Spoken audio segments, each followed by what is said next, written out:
Sejam bem-vindos à TV Púlpito do Sertão Reformado.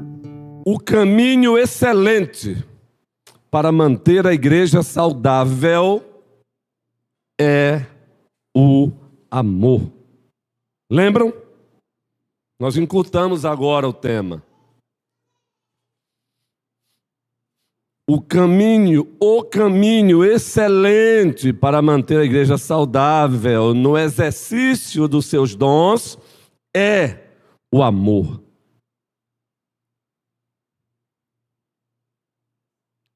O caminho excelente para manter a igreja saudável em tudo que ela faz é o amor. Nós encontramos essa verdade, como já dissemos aqui, na primeira carta de Deus aos Coríntios, o capítulo 13. Pois o velho apóstolo Paulo, governado pelo Espírito Santo, movido pelo Espírito Santo,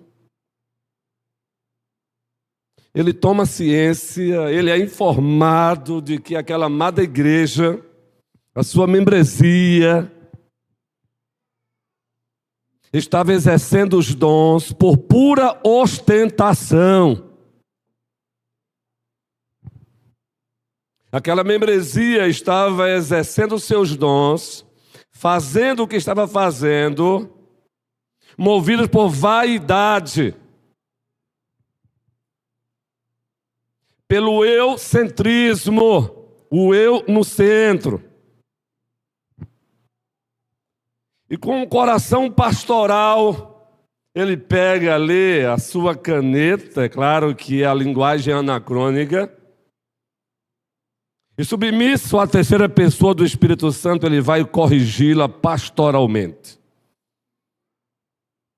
Para isso ele escreve os capítulos 12 até o 14.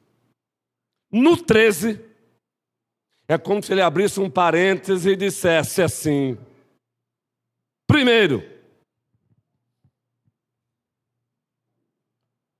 o amor é necessário no exercício dos dons. O amor é necessário para manter a igreja saudável. E ele diz isso do primeiro versículo ao versículo 3. E nas nossas pastorais, homileticamente apresentamos este tema: o amor deve ser o princípio regulador de tudo que fazemos ou iremos fazer.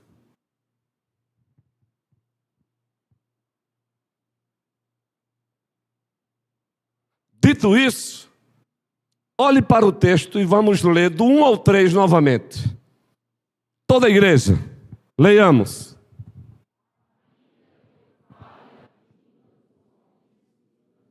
Se não tiver amor, serei como o bronze que soa, ou como o símbolo que retine. Prossigamos. De profetizar, e conheça todos os mistérios e toda a ciência, ainda que eu tenha tamanha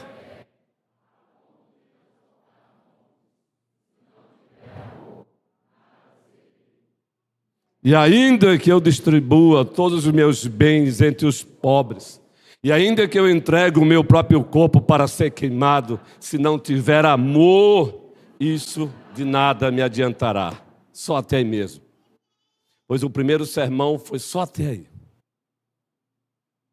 Pois nesses 3 versículos encontramos Paulo dizendo: o amor é imprescindível para manter uma igreja saudável no exercício dos dons. O amor é o princípio regulador de tudo que a igreja faz e fará. Do contrário, o dom da comunicação, primeiro versículo, seja natural ou sobrenatural, para Deus não passa de ruído.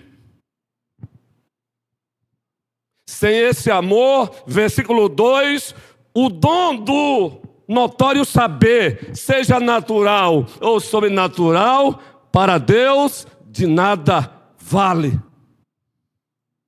Versículo 3, sem esse amor, o dom do socorro, da generosidade, de nada adianta.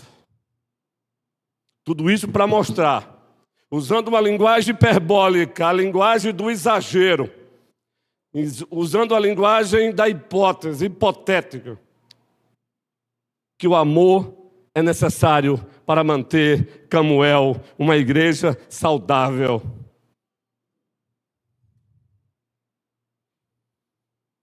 Mas aí, meus irmãos e minhas irmãs, o velho apóstolo Paulo carrega a sabedoria no seu peito.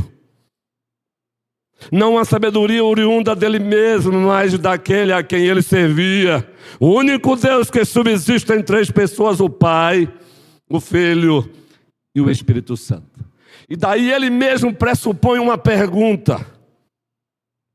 E ele responde. Como se alguém, ao ouvi-lo, perguntasse, beleza, que o amor deve ser o princípio regulador de tudo que fazemos, entendemos, Paulo, apóstolo. Mas que amor é esse? Que tipo de amor é esse, Paulo? Até porque, muito especialmente naqueles tempos, a língua grega até hoje nos oferece vários verbetes, várias palavras que descrevem afetividade. Por exemplo, C.S. Lewis escreveu um livraço, falando sobre os 4 amores. O amor eros, o amor de um homem para com a mulher, o amor de família, o amor de amigo e o amor ágape. Que amor!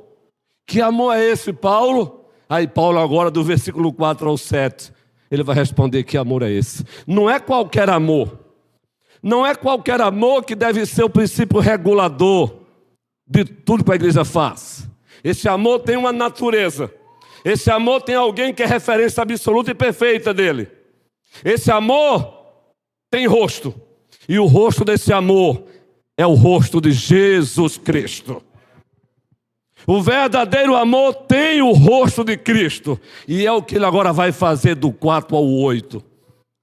Ele descreve o que esse amor é e não faz, e faz o que esse amor não é e não faz. E ao fazer isso, ele está descrevendo aquele que encarnou esse amor, Jesus Cristo. Leiamos agora do 4 ao 7. Todos juntos. O que esse amor é e faz, o que esse amor não é e não faz. E ao fazer isso, ele está dizendo, esse amor tem rosto, e o rosto desse amor é o rosto de Jesus Cristo. Leiamos então, pausadamente, uma leitura gostosa. Vamos lá? O amor é paciente. Não se envaidece, não é orgulhoso, não se conduz de forma inconveniente, não busca os seus interesses, não se irrita, não se ressente do mal. O amor não se alegra com a injustiça, mas se alegra com a verdade. O amor tudo sofre, tudo crê, tudo espera, tudo suporta. Eita, coisa linda de ler, de ouvir e de se ver. Agora, troque o nome. Vamos ler novamente o texto. E você vai subtrair a palavra amor e colocar o nome de Jesus. Vamos juntos agora? Todos. Jesus é paciente, é bondoso. Jesus não é. Bora. Jesus não se conduz de forma inconvenientemente. Jesus não busca os seus interesses. Jesus não se irrita. Jesus não se ressente do mal. Jesus, não se alegra com a injustiça. Jesus se alegra com a verdade. Jesus tudo sofre. Jesus tudo crê. Jesus tudo espera. Jesus tudo suporta. Tudo isso você encontra Ele fazendo no seu estado de humilhação. Tudo isso perfeitamente.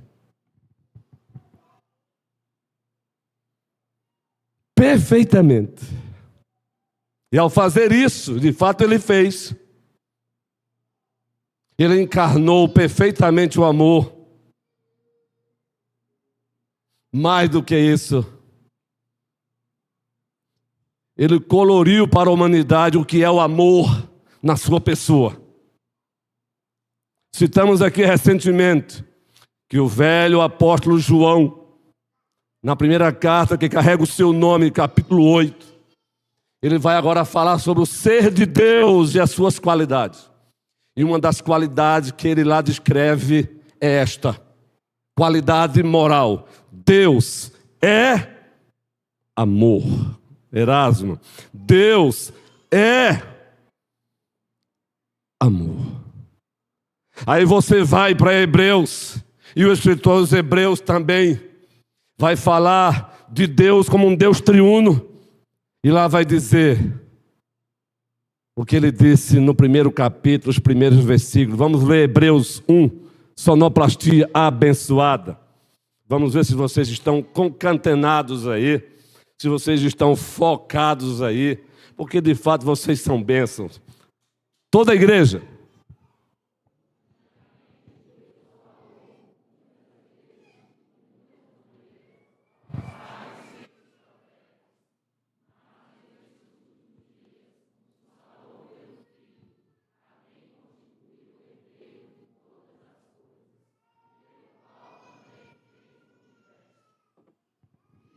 Que é o resplendor da glória de Deus. Agora, ênfase, a expressão exata do seu ser, só até aí mesmo.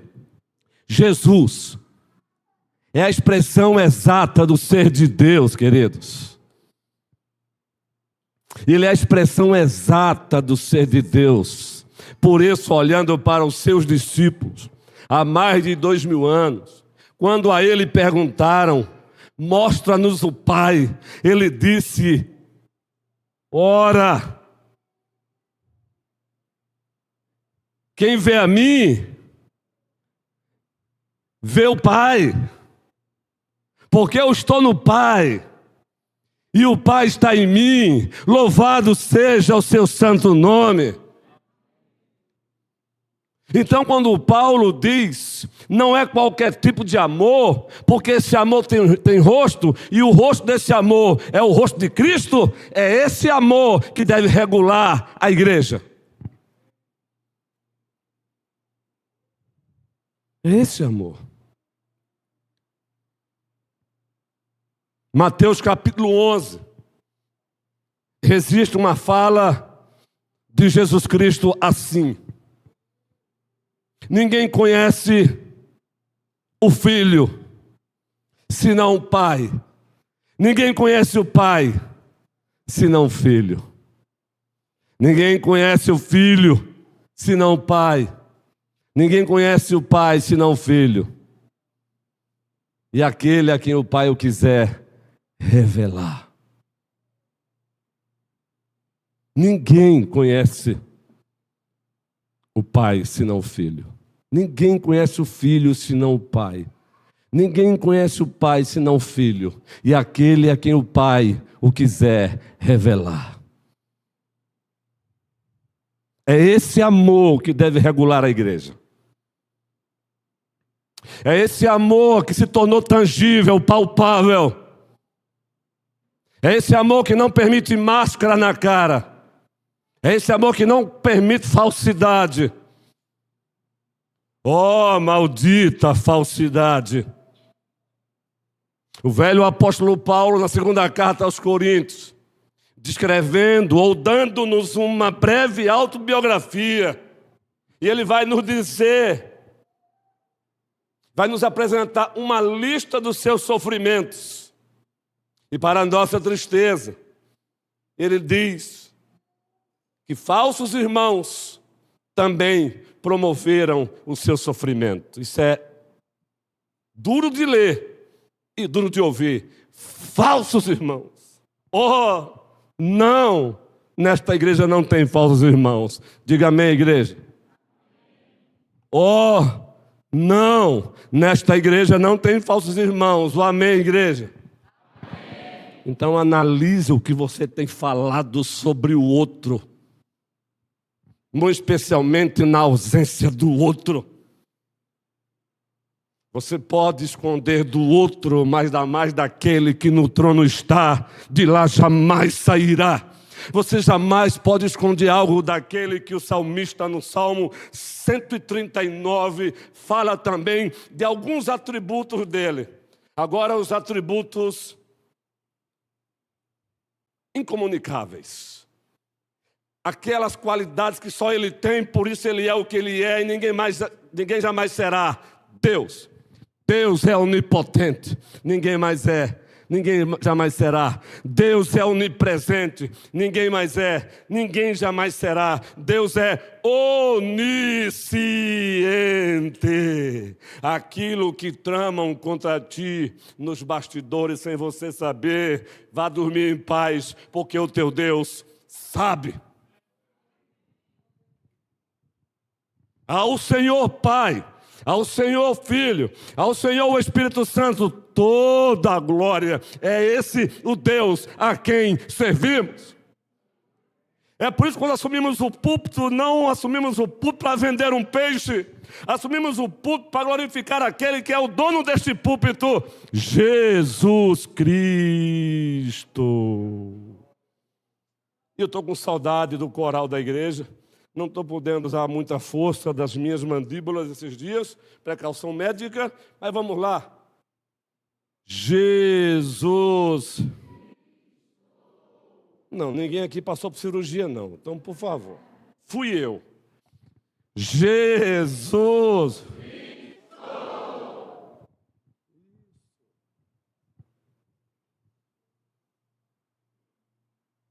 Mas aí o velho apóstolo Paulo continua encarando a igreja, mesmo à distância, movido pelo Espírito Santo, e ele entendeu que não podia parar ali. Primeiro ele havia dito, o amor é necessário para manter uma igreja saudável. Em outras palavras, o amor é o princípio regulador de tudo que a igreja faz e fará. Como se alguém perguntasse, beleza, mas que amor é esse? Esse amor tem rosto, e é o rosto de Jesus Cristo. Ele é e faz, ele é e não faz. E aí ele diz, mas eu preciso fazer aqui um arremate de peso. Eu preciso que vocês entendam porque eu estou dando tanta ênfase ao amor. Aí agora do versículo 8 ao 13, ele vai falar sobre a supremacia e a eternidade desse amor. Leamos agora o texto, supremacia e eternidade do amor. Olhe agora, perceba o que ele vai dizer agora, gente. Toda a igreja, o amor jamais acaba. Ponto. Agora observem. Ele vai agora fazer agora uma sincronia entre o amor e os dons. Lembram? O amor e os dons. Ele não vai usar um em detrimento do outro, mas vai mostrar a sua ordem de importância. O amor jamais acaba. Havendo profecias, elas desaparecerão. O que Paulo está dizendo é... Não, vamos continuar lendo ali, para depois eu comentar. Havendo línguas, cessarão. Havendo ciência, passará. O que Paulo está dizendo é... Os dons são como que andaimes no processo de construção da igreja. Quando a igreja um dia estiver totalmente pronta e consumada, os andaimes não serão mais necessários. Ou seja, os dons, sejam os ordinários, sejam os extraordinários, passarão. O amor jamais acaba, mas os dons da comunicação um dia passarão. O amor jamais acaba, mas os dons do notório saber um dia passarão. É isso que ele está falando. Mas aí ele prossegue. Vamos lá, toda a igreja. Pois o nosso conhecimento é incompleto e a nossa profecia é incompleta. Aí ele está pensando na doutrina das últimas coisas, no escatom, a escatologia. Aí ele está pensando na linguagem nossa de cada dia. É o já e o ainda não. É o já e o ainda não. Nós já somos, mas ainda não na sua plenitude. Nós já usufruímos, mas ainda não na sua plenitude. Nós já estamos, mas ainda não na sua plenitude. Dito isso, vamos ler novamente esse texto. Pois o conhecimento é incompleto e a nossa profecia é incompleta. Por quê? Vamos lá. Mas quando vier o que é completo, então o que é incompleto será aniquilado. Existem 3 correntes hermenêuticas interpretativas desse texto. Eu vou citar apenas aquela que majoritariamente a tradição reformada defende. Eu sei que na tradição reformada também há um pensamento contrário, mas preste bem atenção. Paulo está falando aí da volta do Senhor Jesus Cristo. Prossigamos. Mas quando vier, veja toda a igreja, quando eu era menino, falava como menino, sentia como menino, pensava como menino. Quando cheguei a ser homem, desisti das coisas próprias de menino. Existem fases na vida da igreja. Na execução do plano histórico redentivo de Deus, existem fases, etapas. Existem ferramentas que são necessárias.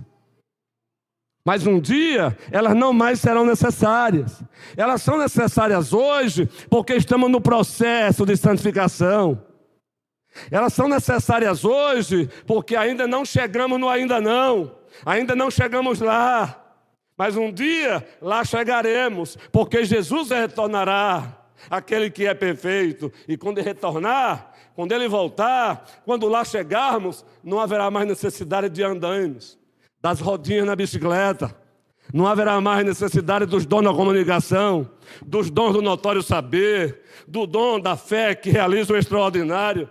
Não haverá necessidade do dom do socorro, da generosidade, porque aquele que é perfeito virá, e ele virá para tornar perfeito o que é imperfeito hoje, a sua igreja. 1 João 3 diz que quando ele voltar, como ele é, nós teremos ao Senhor Jesus toda a glória. Calma, Luiz. A médica não liberou ainda. Prossigamos a leitura. Toda a igreja.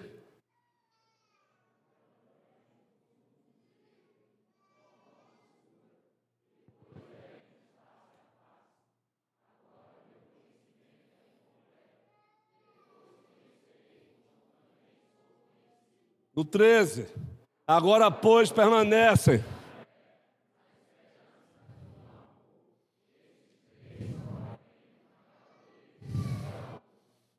Entenderam, queridos?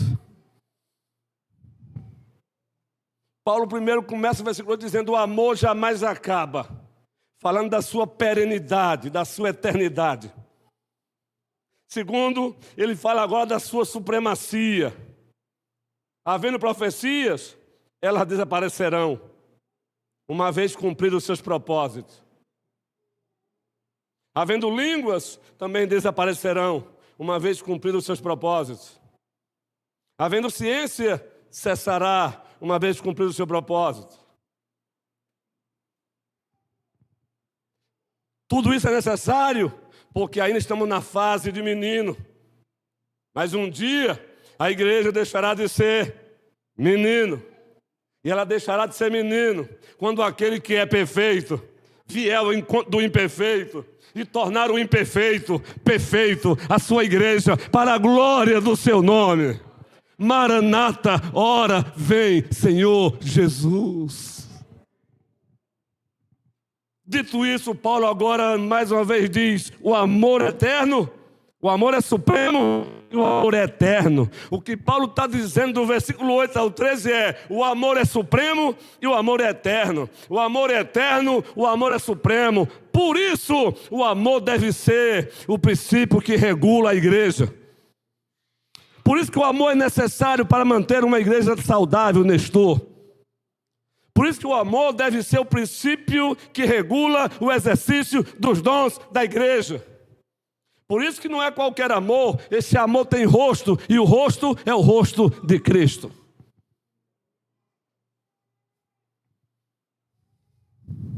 Aí agora dentro do capítulo 14, e ele conclui aquele tópico, e ele conclui aquela correção envolvendo a carismatologia. Explico. A carismatologia é a linguagem que usamos para falar dos dons que ele concede à igreja.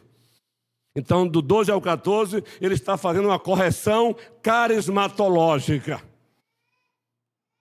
Ele louva a Deus pela existência dos dons na igreja, mas ele corrige, ele admoesta pelo fato de que estava faltando o princípio regulador, o amor.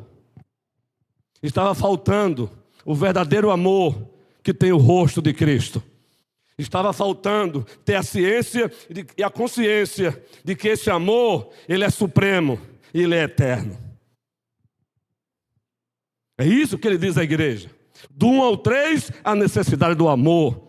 Do 4 ao 7, a natureza desse amor. Esse amor tem rosto, é o rosto de Cristo. Do 8 ao 13, esse amor é eterno, esse amor é supremo. Fabiola, esse amor é supremo, esse amor é eterno. É assim que ele corrige aquela igreja. É assim que a igreja hoje deve ser continuamente, amorosamente, carinhosamente, peremptoriamente, contundentemente admoestada, exortada, alinhada, não comigo, mas com o noivo dela, Jesus Cristo. E o microfone caiu.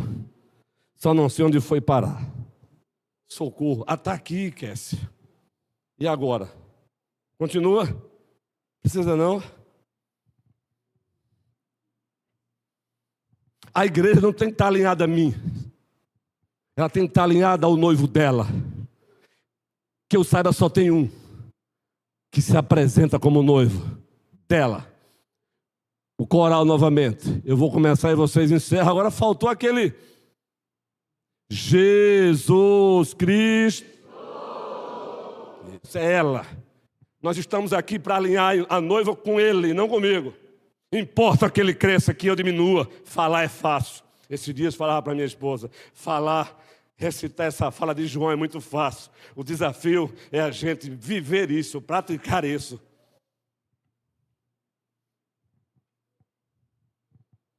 Ah, mas eu não vou encerrar esse terceiro sermão baseado em 1 Coríntios capítulo 13, e encerrando essa série Lectio Selecta, leitura selecionada, sem ampliar esse sermão. Falamos que do versículo 8 ao 13, Paulo fala da supremacia e da eternidade do amor. E ele vai mostrar isso. Por que que o amor é supremo? Por que que o amor é eterno? Mas aí, queridos, esse sermão tem como recurso também o recurso da sua canonicidade. É o recurso do contexto remoto. E o contexto remoto envolve toda a primeira carta aos Coríntios. E o contexto remoto envolve todo o Novo Testamento. E o contexto remoto envolve todo o Antigo Testamento. E o contexto remoto envolve todo o histórico redentor ou redentivo registrado nas Escrituras. Daí, para reforçar, o amor é supremo. O amor é eterno. Também por estas verdades bíblicas, canônicas e autoritativas. A primeira, preste bem atenção, o amor é a causa da eleição da igreja. A igreja para quem Paulo estava escrevendo, ela existia como fruto desse amor de Deus. O amor do qual Paulo fala, 1 Coríntios 13, é a causa da eleição da igreja. Efésios, 1º capítulo, vamos ler? Efésios, 1º capítulo, versículos 3 ao 6, rapidinho, por favor. O amor é a causa da eleição da igreja. Paulo está dizendo, em outras palavras, para a igreja em Corinto: vocês existem porque primeiro Deus os elegeu. Mas Deus primeiro os elegeu porque primeiro Ele os amou. Jeremias 31 foi lido aqui há 8 dias pelo nosso liturgo, a nossa liturgia. Com amor eterno eu te amei, e com benignidade eu te atraí. O texto de Efésios, vamos lá, igreja. Toda a igreja.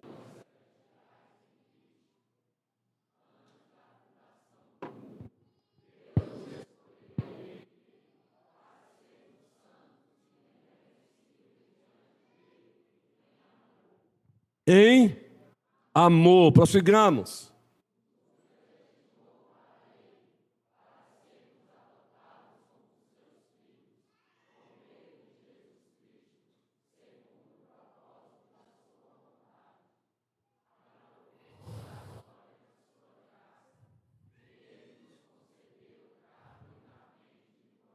No amado.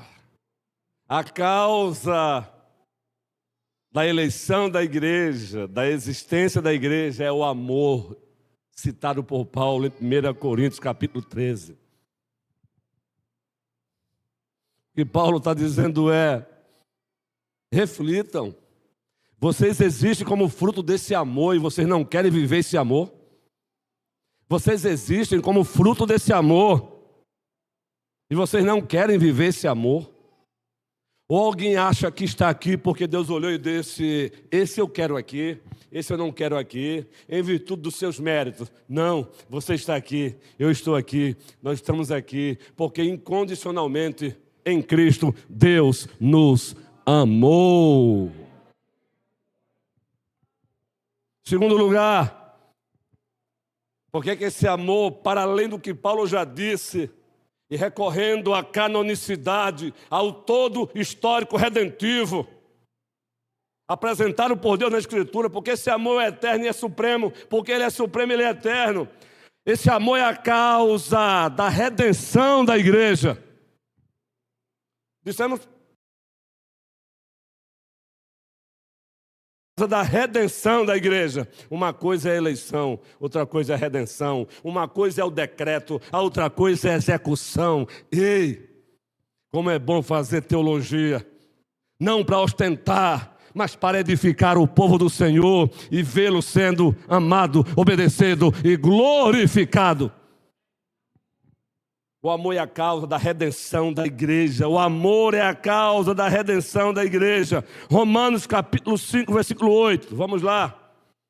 Romanos capítulo 5, versículo 8. O amor é a causa da redenção da igreja. Uma leitura doxológica. Vamos lá, toda a igreja.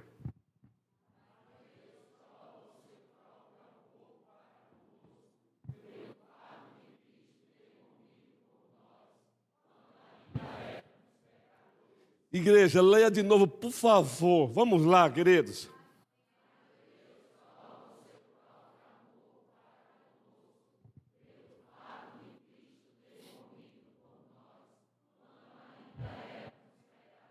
Esse amor de Deus por nós se manifestou como? Cristo se entregando por nós. Cristo derramando o seu sangue de um valor infinito por quem Ele é, plenamente Deus, plenamente homem, numa só pessoa. Por isso é solos Cristo, somente Cristo e para a glória de Cristo. Ah, eu amo meu Senhor, eu amo meu amigo. Ele é a causa do meu ministério. Ele é o fim principal e supremo. Ele é o meu destino. A Ele a glória. É Ele o meu destino. É Ele o teu destino. É por Ele, por meio dEle, para a glória dEle. A Ele, Jesus Cristo, toda a glória. Ainda Efésios capítulo 5, a partir do versículo 25, toda a igreja. Carta de Deus aos Efésios capítulo 5, a partir do 25. Nós estamos elucidando 1 Coríntios capítulo 3 agora à luz de Efésios, Romanos e outros textos mais. Nós chamamos isso de a canonicidade do sermão. Chamamos popularmente de o contexto remoto do que está sendo pregado. Efésios 5, 25, o que é que diz aí, gente? Até o 27, aquela leitura gostosa, como um ato de adoração, Jaqueline. Bora!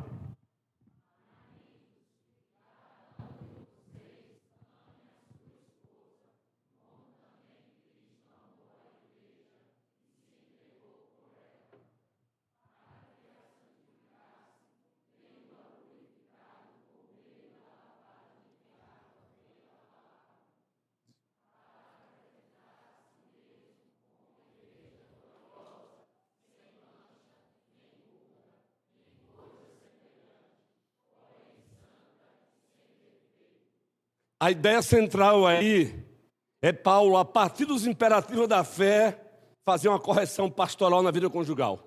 Mas ao fazer uma correção pastoral na vida conjugal, ele evoca quem? O amor de Cristo para com a igreja. E quando ele evoca, quando ele traz à tona o amor de Cristo como referência para os casais, aí ele apresenta a logística da manifestação do amor de Cristo para com a igreja. A logística da manifestação do amor dele para com a igreja. A logística da manifestação do amor dele para com a igreja. Que ele ama, já sabemos, mas como ele fez isso? Novamente o texto, do 25 ao 27. Volta novamente aí. Maridos, que cada um de vocês ame a sua esposa. Agora vamos lá. Afirmação, como também Cristo amou a igreja. Agora a logística da manifestação do amor. Número 1, se entregou por nós. Ele se entregou por ela. Ele se deu. Ele se deu. A logística da manifestação continua. Para que a santificasse, tendo-a purificado por meio da lavagem de água pela palavra. A logística da manifestação do amor de Cristo para com a igreja continua. Bora lá. Para apresentar a si mesmo como igreja gloriosa, sem mancha, nem ruga, nem coisa semelhante, porém santa e sem defeito. Começo, meio e fim. Ao Senhor Jesus, o noivo da igreja, seja dada toda.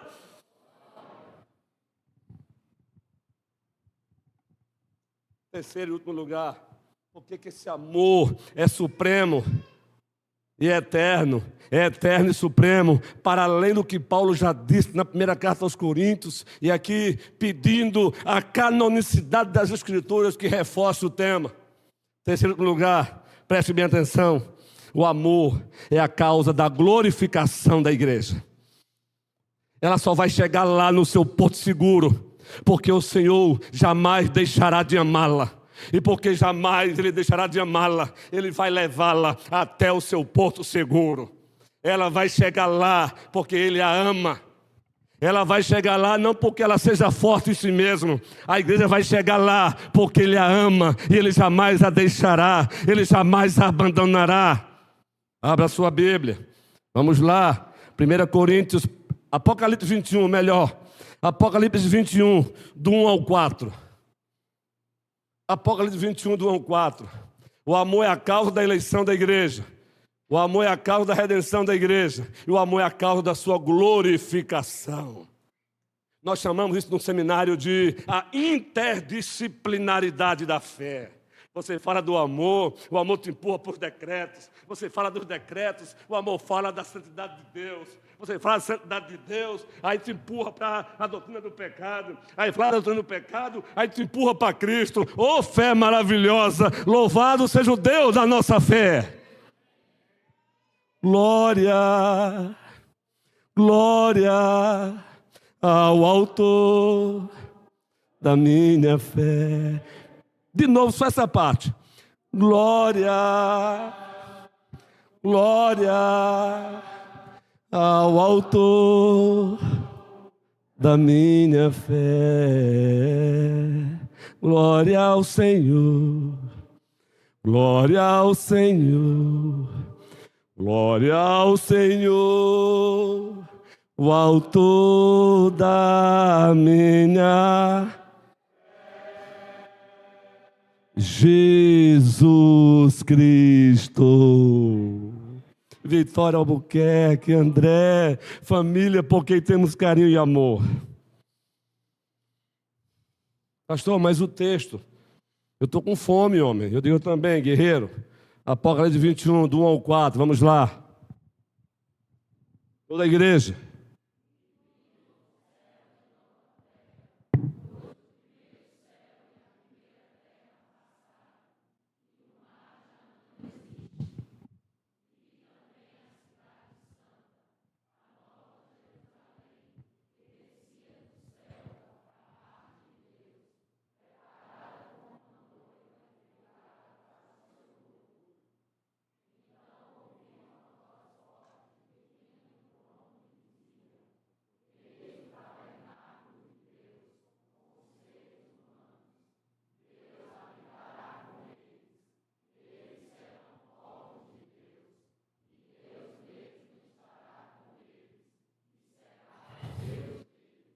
O 4.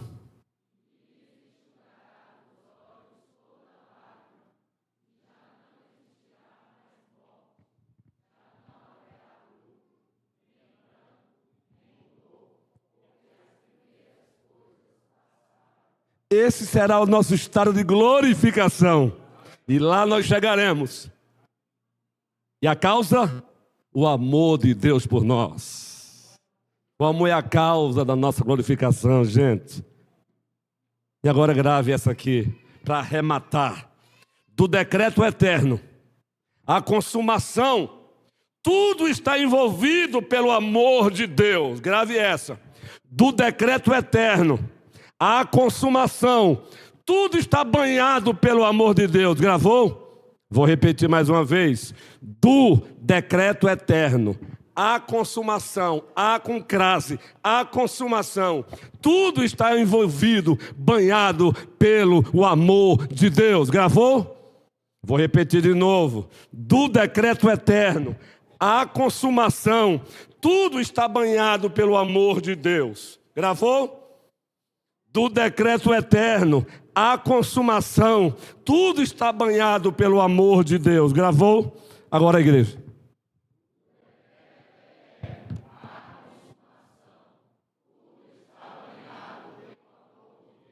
Aqui será a postagem amanhã no grupo da igreja. Ao Senhor Deus Pai, ao Senhor Deus Filho, ao Senhor Deus o Espírito Santo, toda a glória. Prossigamos, tendo como princípio regulador das nossas vidas o amor. Prossigamos, entendendo que esse amor tem rosto, e o rosto é o rosto de Cristo.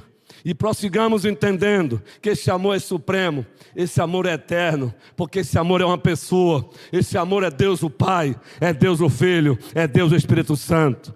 Prossigamos entendendo que esse amor é a causa da nossa eleição, é a causa da nossa redenção e a causa da nossa glorificação ao Pai, ao Filho e ao Espírito Santo, agora e sempre, toda a glória. E a igreja diz...